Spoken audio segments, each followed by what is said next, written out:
this is a very important time in the whole world. We all know that. It's a time when we are taking personal action to change the world.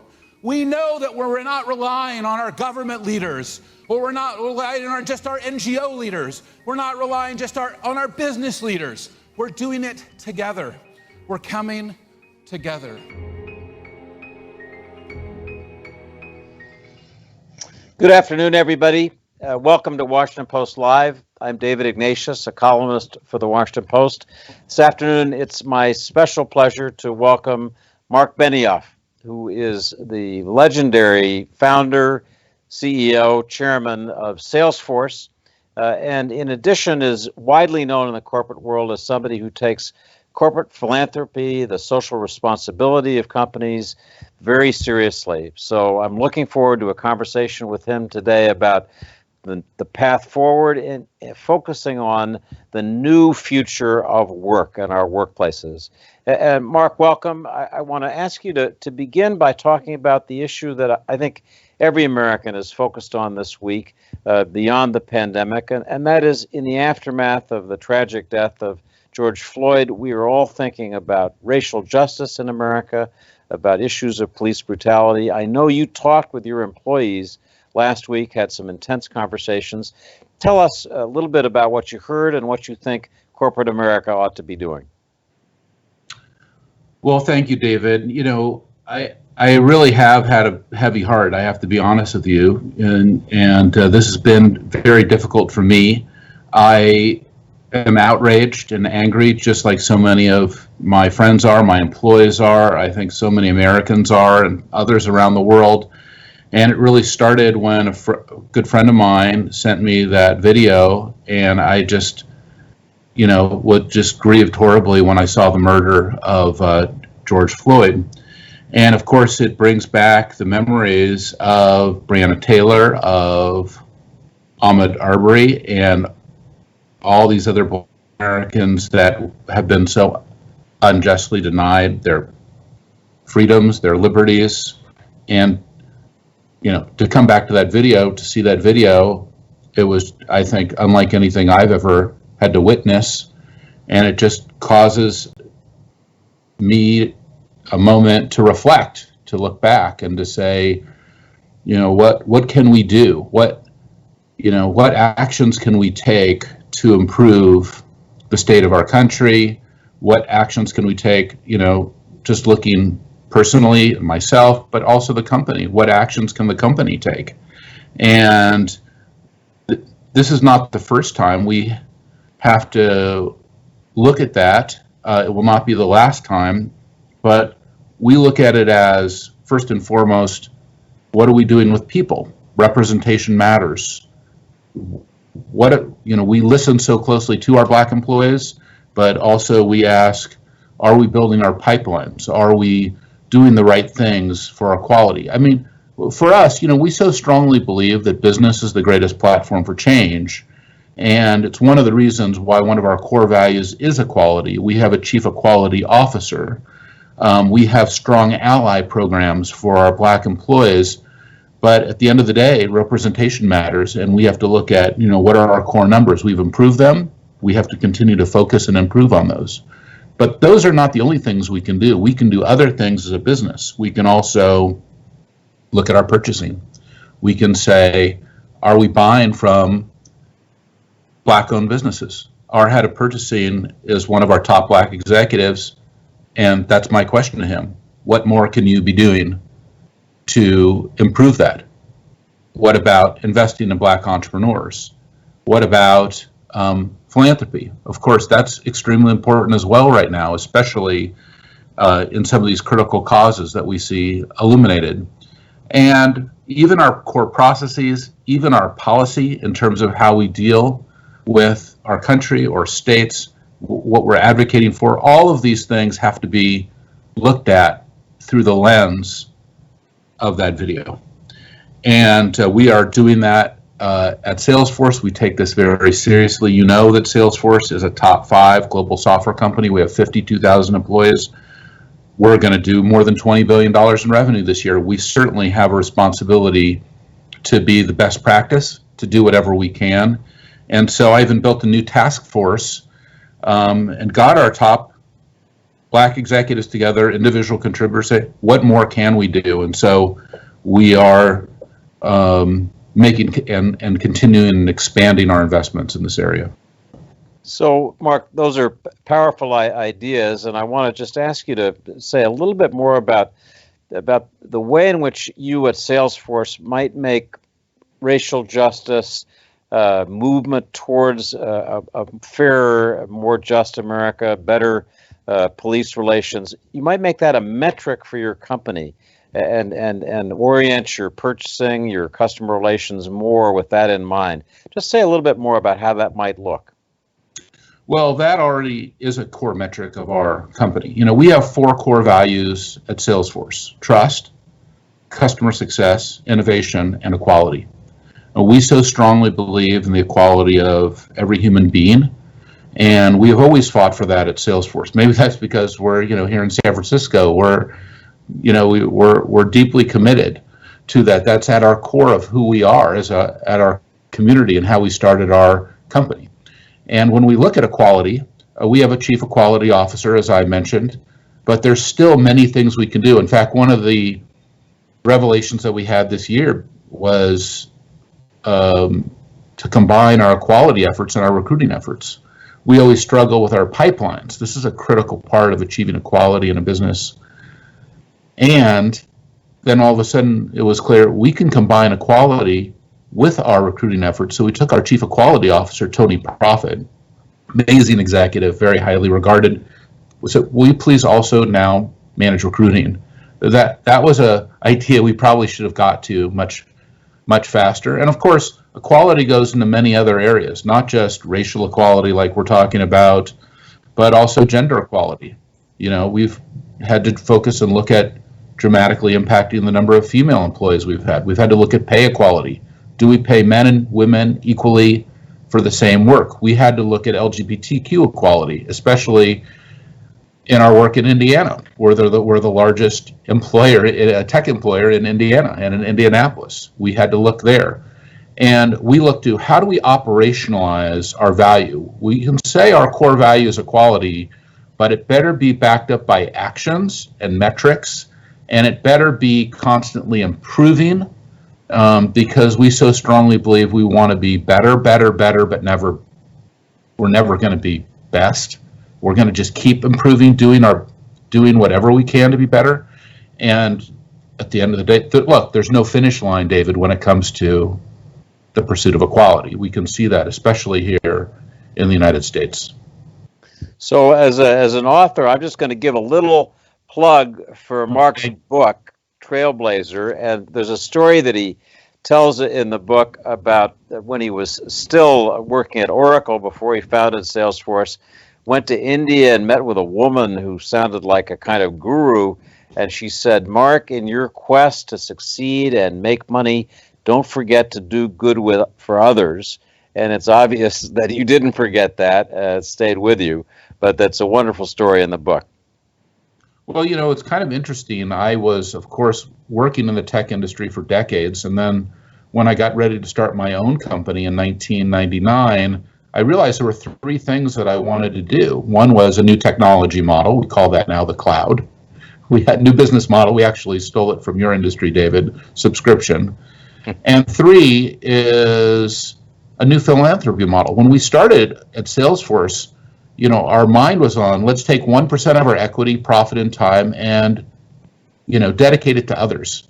And now, of course, we can look back. At the time, it was easy. We had no product. We had no employees. We had nothing, just an idea.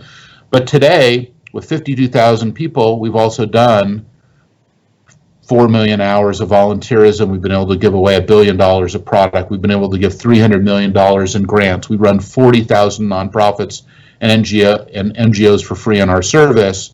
There's things that we can do. Business is the greatest platform for change. And you can build great products and you can sell products, but you can also use your business in smart ways to improve the world. And even in San Francisco, I'll tell you, a very important part of equality is public education. And I so strongly encourage everyone to do what I've done. Adopt your local public school. That's very important. San Francisco is an incredibly important school district, as is Oakland. Salesforce has adopted both of those. We've given almost $100 million in philanthropy to dramatically improve, actually, the state of public education in San Francisco. And that's probably one of the most important things we can do to get our kids off to the right track. But even in San Francisco, I'll tell you, I fund something called our Preterm Birth Initiative. I just received a text from our leader there, Larry Rand, who's at UCSF, our public hospital. We have zip codes where preterm birth in San Francisco is the numbers are as bad as some of the most impoverished places on the whole planet. So, you sometimes in the United States, your zip code can define your destiny. And that's something that we still, I believe, struggle with so deeply when we look at this core word of equality and how do we move equality forward. So, Marc, let me take this conversation to the other issue that's on everyone's mind, and that's the pandemic that continues to haunt the United States and the world, and the ways that we're going to try to get back to work as the rate of disease declines. You've been a leader in that, working with Governor Raimondo in Rhode Island and many others. And you've created a website, work.com, that's really a sort of meeting point, a sharing point for information about how to reopen business safely and successfully. And maybe you could run through some of the practical things that you've learned as America begins to get back to work, about things as simple as scheduling, spacing in the office, how people go up and down in elevators. Just walk us through the basics of how we go back to work. Well, you're right, David. I mean, here we have another crisis. We have kind of four simultaneous crises all happening at the same time. We have a pandemic, we have an economic crisis, we now have a racial, social justice crisis, and we have a leadership crisis. And we need to, as leaders, I think, project our answers in all of these areas. I mean, this is unlike any time I've ever been through. And I think in regards to getting back to work, this is also an area we all have to do something. Salesforce has created work.com, as you've mentioned. This really came out of our initial works in the pandemic, where we acquired more than 60 million pieces of PPE for more than 300 hospitals all over the world. We realized that PPE, personal protective equipment, things like masks and gowns and gloves, which is critical to stop the spread of the infection, was critical. But then we knew there was a fourth thing, which was testing and tracing. We have to be able to test, but we also have to be able to trace, which means that if you have a positive test, we need to let you know and to ask you who you've been with in the last couple of weeks, to call those people and tell them, hey, can you self-quarantine? The thing that's amazing is in the United States, of course, we have privacy and civil liberties. We're not going to do automated testing. Or I would say we are not going to do automated tracing like we can see in some Asian countries. We're going to do manual tracing. So we need to build the databases to be able to do that. We have now deployed that in 35 states, including, like you mentioned, with Governor Raimondo in Rhode Island, or state of Illinois, state of Texas, state of California, state of Maryland, but also many companies. So as I was saying to you earlier, soon you will be back in the office at the Washington Post, and then maybe that night you'll get a call and they'll say, hey, David, Judy was in the office today, but she got a test because she wasn't feeling well, and she's got a positive PCR test, and everyone who's in the office that was near her, they need to stay home now for 14 days. That's manual contact tracing. So every company is going to need to do that. And not just that, everyone's probably not going to be in the office at the same time like we used to be. Your newsroom maybe will be half as full. So that shift scheduling, that's critical. You're going to have a command center. You're going to have to do many things. And we're working with many companies to build an ecosystem to help our customers get back to work safely now.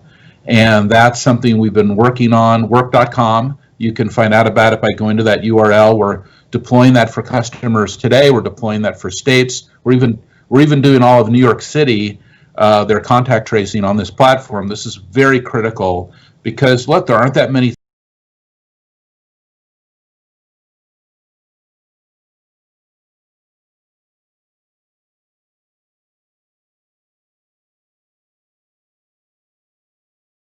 and testing and tracing.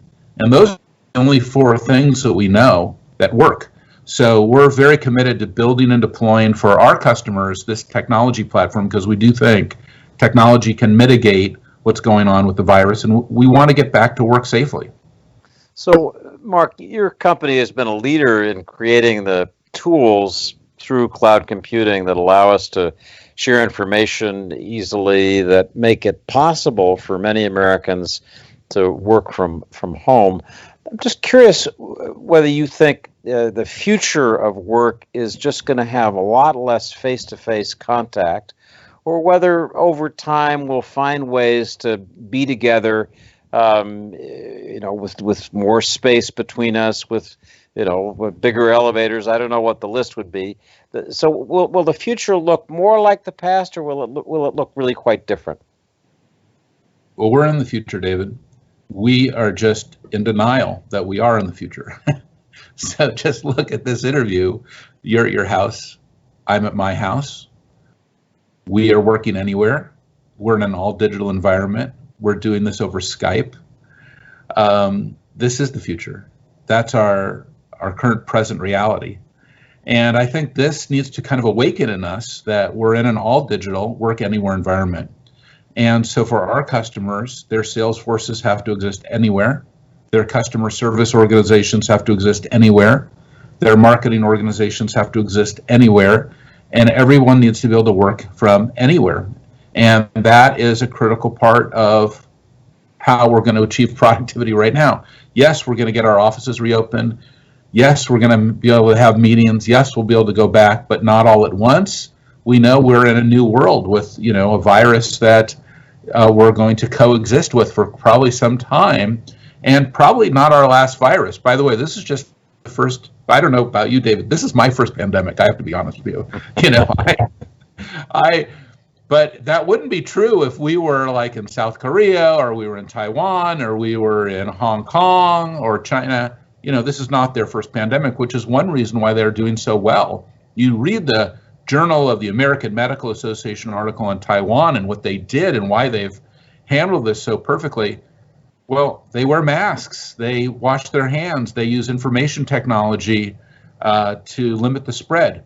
Japan, when people get sick, you look what's going on in the subways in Japan right now. They're all wearing masks. They're all using, very extreme hygiene. So we're learning, I think, right now as a country, how to handle a pandemic, because this might be our first major pandemic, but it will not be our last. So, Mark, are you, just thinking in the most practical terms, are you likely to shake hands with people in the future? Are you going to give people hugs? Are we going to live in a world where we're just much more distanced no matter what, because that's the future? Well, I don't know if I'm going to be doing the deep bow that I learned in Japan, but, when I do go to Japan, there isn't a lot of backslapping, hey, great job. There's not a lot of hugging and kissing. It's not a hugging and kissing culture in Japan. And it's one of the reasons why they're a lot healthier right now than we are. They wear masks. They practice social distancing, which means it's not a big American smooch. You're practicing a different level of interactions with others that when you're meeting with them. So I think things will change. I certainly hope that we can get back to many parts of the world and normalcy that we had. But the reality is, as I said, we have to be ready to grieve the past and let it go, and welcome our new future and be healthy and happy and successful and safe inside it. So let me ask you, Mark, a question that I think many of our viewers must ask, and that is, in this future that's upon us, in this new world of work, if you work in the hotel business or the airline business or a kind of clerical business that could easily be replaced by AI-driven systems. You ask yourself, is there going to be work for me to do? What's my role going to be in this increasingly digital, to some extent distanced economy that's ahead? How do you answer that when people ask you? Well, I think your job is safe, David. We're going to need strong journalists like you and great authors. Of course, there's going to be changes in work. Artificial intelligence, I think, maybe will initially augment many of the jobs that we see today. A great example in the hospitals, radiology for the first time is being augmented by artificial intelligence. Not only are radiologists and human beings reading your scans, but computers then also read them simultaneously and work with those radiologists so that they don't miss something and they can apply best practice. I think that's going to be true for oncologists too. They're going to be able to rapidly look at, cancer samples and be able to type those cancers and know immediately what's happening. That's through artificial intelligence. So, artificial intelligence, step one is augment and extend, amplify, strengthen human behavior. But there will definitely be some jobs that we can see that will be replaced. We can see that, where I live in San Francisco, there's cars that are driving around the city without drivers. I mean, the drivers are there to watch the steering wheel make turns, but many of those cars are going around the city without any human intervention at all. Now, that was not possible just 5 or 10 years ago, and it is today. So you have to project now out into the future 10 years or 20 years and say, what does that mean? The technology does not stop. It's a continuate move. It moves forward. It's constantly getting lower cost and easier to use. And look, that's what makes so many exciting things happen. We just saw this, incredible rocket take off and dock at the space station, but a lot of it was done through artificial intelligence and an augmented space program through AI. And that's very different than what the rockets look like in the first generation. We all know that. So we're in a new world, and it is a world where software has a very critical part of everything that we do, as evidenced by this interview. And AI is probably going to be, well, I already know it's absolutely going to be a huge part of our future. So, I'll tell you, by the way, that's one of the reasons at Salesforce we've been investing so heavily in something called Einstein. And you can learn more about that. But whether it's our customers selling things online like Adidas, or whether it's providing customer service or bots, Salesforce Einstein is there to help our customers be more successful with their customers. And I should just note for viewers, Einstein is an AI system that Salesforce is offering to customers to help them with these issues.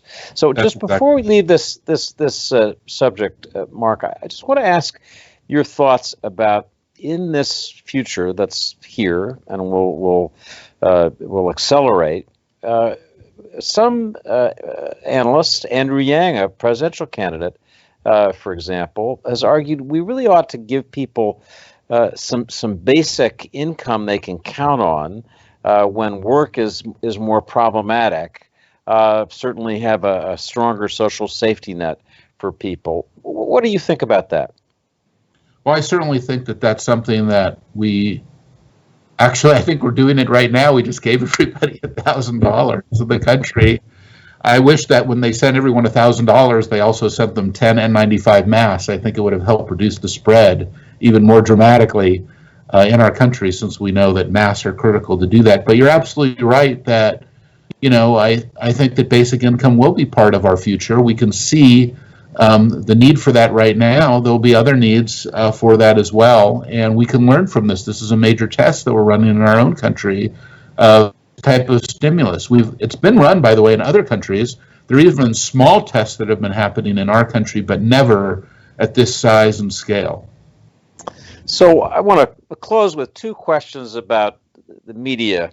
And this is a business that you've gotten into. Our viewers may not realize that Marc, a year or so ago, became the owner of Time Magazine, one of the great legacy journalism brands at the Washington Post. We like technology entrepreneurs who take an interest in preserving great news brands. But I want to ask you first about time. And as you think about this venerable institution, what's your vision of the news magazine, and I'll put that in quotation marks, going forward? What do you see for Time in the 21st century? Well, thank you for mentioning Time Magazine. I do love Time Magazine. I actually keep one right here on my desk. I don't know if you've seen our current issue, but it's really excellent, and I hope that it's something that you are willing to read with your family and encourage them to look at the tremendous journalism that is happening through Time Magazine. And, I think the free press is so important. I think we need to have skeptical journalists. We need to ask hard questions.